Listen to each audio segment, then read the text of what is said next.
This is the second year that UBS has partnered with the FSC to look at trends occurring in the SMSF space. Australia, with a relatively small population, has over $2 trillion in our pension system, making it the fourth largest pension system in the world. Roughly a third of these assets are invested via self-managed super funds.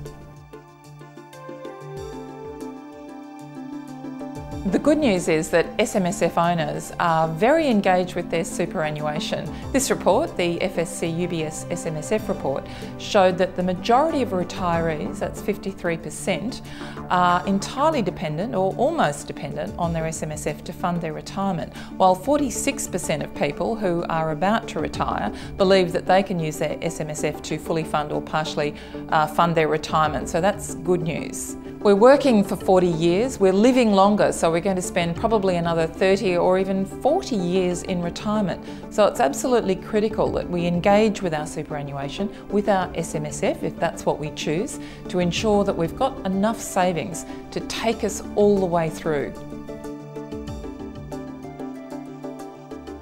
SMSF members have a lot of different reasons that they set up their own fund.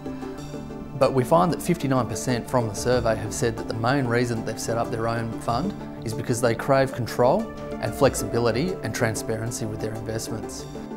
It's really encouraging to see that professional advice has a really big stake in helping SMSF owners plan for their retirement.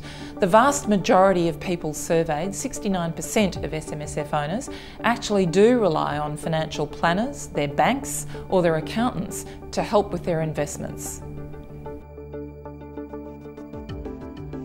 In the survey last year, we noted that SMSF investors were generally very heavily overweight in cash and direct Australian equities.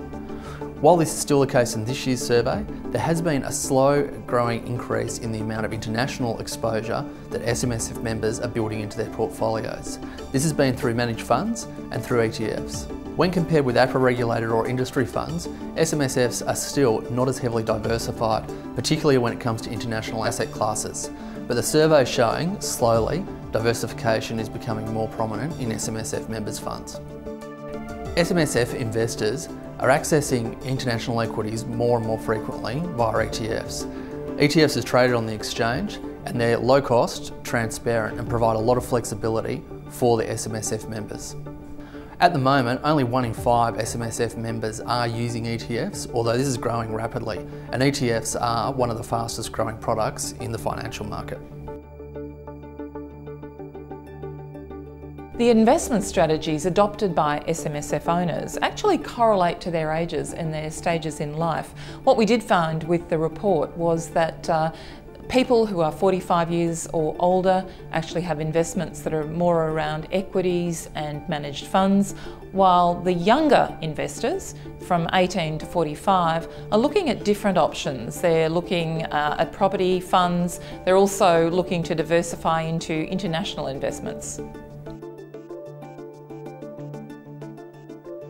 My advice would be to engage with super. Superannuation is the second biggest asset that we will all have after our home or our property. So it's really important that we talk about super, that we talk about SMSFs at the dinner table when we're with our adult children. In fact, we probably should start earlier than that. The sooner that young people engage with their savings and understand that it's there for 40 years or more and it's got to see them through retirement, the better.